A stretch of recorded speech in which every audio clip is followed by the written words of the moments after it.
What I'm gonna go into is not this right now. I'm just gonna be fucking aloof and weird because that's what I like to do. I find that I come alive at night, and so I like to record at night because who the fuck doesn't? Like, I feel like this is where you want to be.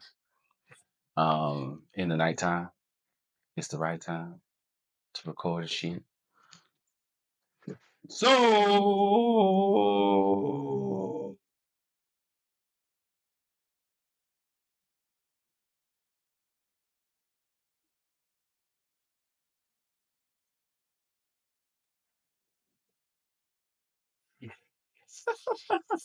fucking stupid.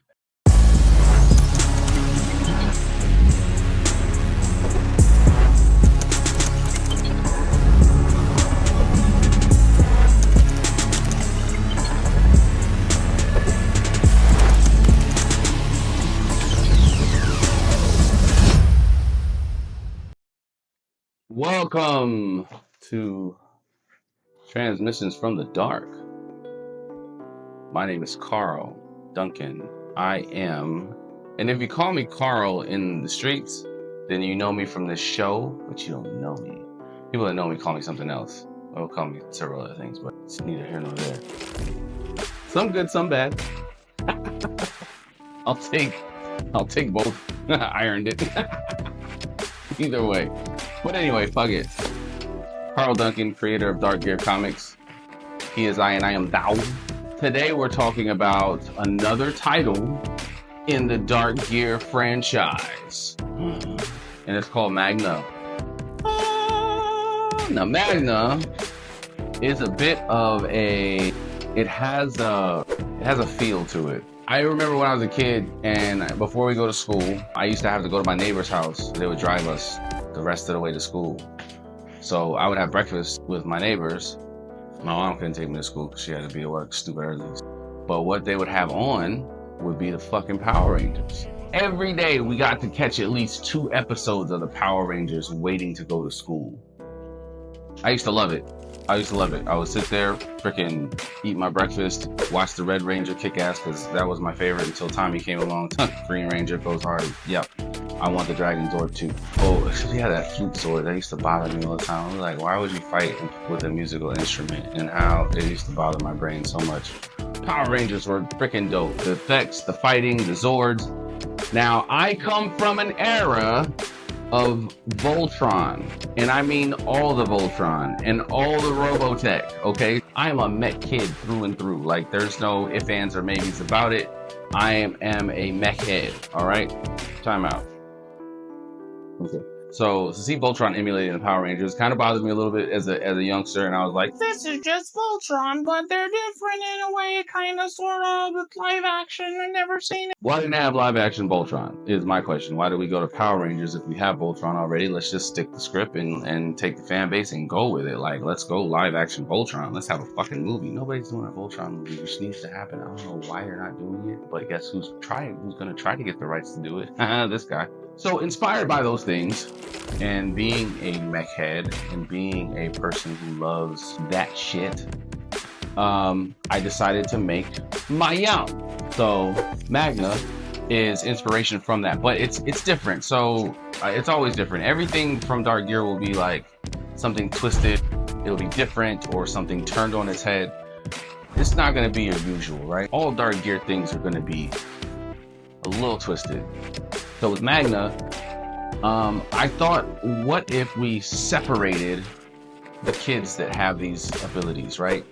They're not together. They're not in Angel Grove. They're not at the academy. They're not on the same planet. They're on different planets. Some planets warring, right? And they all happen across these totems that give them these abilities to fight the evil that they face on their worlds. Like I said, some of these worlds are warring factions, and then later on in the timeline, we see that these youngsters, they get older, they acquire new abilities with these totems. Like, they can do different things with the totems. Like, yeah, they can create weapons and all that other shit, and they can call a giant robotic monster that they can hop in and fight.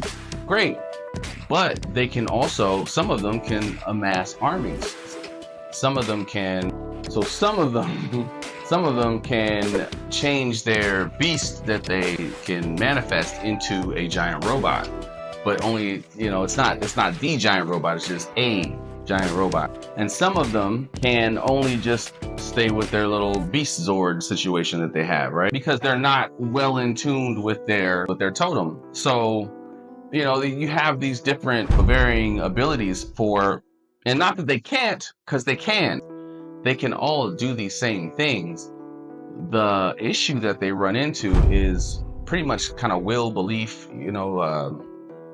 being crushed emotionally. There's a lot of things that they run into that kind of halt their development in that aspect, which leads them to be angry, resentful when all these other people are doing so well and they're successful with their totems. But see, they don't understand the cost of those people as well. So they might look like they're doing great, and they might look like they can create and manifest and build worlds and do all that shit. No, there's a cost that comes with that, but we figure that out later. So the thing that ends up ultimately bringing these young people together is there is a universal threat that affects all of them. The interesting part of this is that these people who are separated by space and by wars and by death, so some of them have fought against each other and they've lost people. Now they have to work together to stop this universal threat that's coming to destroy everything and take everything. And now they're like, oh shit, well, fuck you, I gotta do this. So they might work together, they might not, they might be treacherous here and there. So that's the thing, is that it's that Power Rangers feel, with some of the tools, but the narrative is nothing like Power Rangers. But I wanted that aesthetic. I wanted that feel. Like, what if the Red Ranger was absolutely a fucking asshole and evil as shit, but he didn't know or grow up with yellow, pink, and fucking yellow, pink, and blue, and all them. What if they didn't go to high school together? What if he just landed and was like, you know what? Fuck y'all, I'm taking this because I got a suit and a Zord, and you don't. That's the concept behind it. I'm excited about this to see it. I'm excited to see the visuals, the fighting, the sometimey teamwork. You know what I mean? The story is one thing that I'm really excited about, along with the action, because like I said, it's something that I haven't seen. And this is what I was gonna say earlier, is I've seen them all. Like, I've seen Super Samurai Cybernetic Cyber Force, where they're fucking going to the computers fight damn viruses in the computers, and then fucking what's the other one? The one with the three of them. There was only three of them. Super Police Cybernetic Fire Force, or whatever the hell. He looked like a cop. Dude looked like a fucking cop. He had like sirens on his shoulders or some shit like that. It was so fucking weird. But I've seen them all, man. I've seen every single iteration of Voltron that you can imagine, and I have watched them all. I've enjoyed most of them. Yeah, some of them, but that's where the inspiration from Magna came from, because I was like, you know what? I love those shows so much, but I want to divide them first and then make them work to get together. And I think that's the difference, is that they weren't. I like the division in Power Rangers when Tommy first got there, because he wasn't received with welcome arms because he was under Rita's spell, and that's what made that story interesting. Like, I could have kept watching Tommy beat their ass for like another season, well, half another season. I could have watched that because he was fucking them. He was kicking their ass. Like, Tommy wasn't fucking around. Like, that nigga came in there and started kicking everybody's ass with no problem. So I mean, yeah, I can watch that a lot. It was great. Like I say, because they have certain abilities and because they can do certain things that others can't, they feel like they can start to take over, them and their place and their people. So, that's pretty much the meat and potatoes of that, and that's the part I'm excited about. Like I said, is going from the outside and working the way in, and I think that's what's going to bring something different to that landscape through Magna. You know what I mean? So I think you guys are going to enjoy that one a lot. You can always check out some more on darkgearcomics.com. Go check it out on the website. It is there. Get a little bit of story beats, some of the character descriptions, all that good stuff, so that you can check it out, kind of get an idea of what Magna is about, and just, like I said, wait for the launch.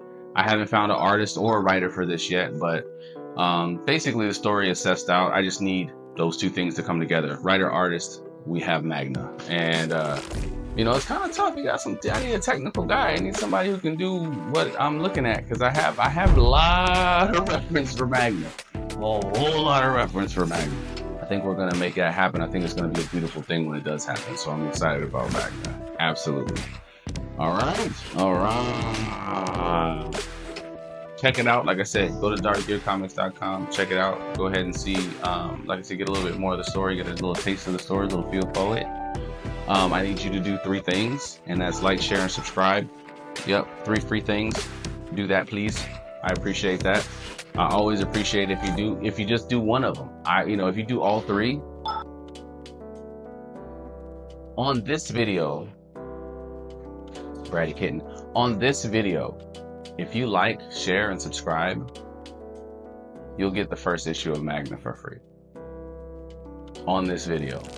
When this video drops. Hit my inbox, wherever you see this, and you'll get the first issue of Magna. Deadass. Always a pleasure. My name is Carl Duncan. I am the CEO, I say that.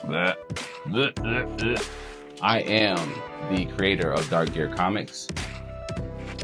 Thank you so much for your time, your energy, your patience. Thank you for being here. Whether this video caught you in the morning, the afternoon, or the evening, I appreciate your time. Thank you so much. Peace and love, and I'll holler at y'all. 100. I said 100.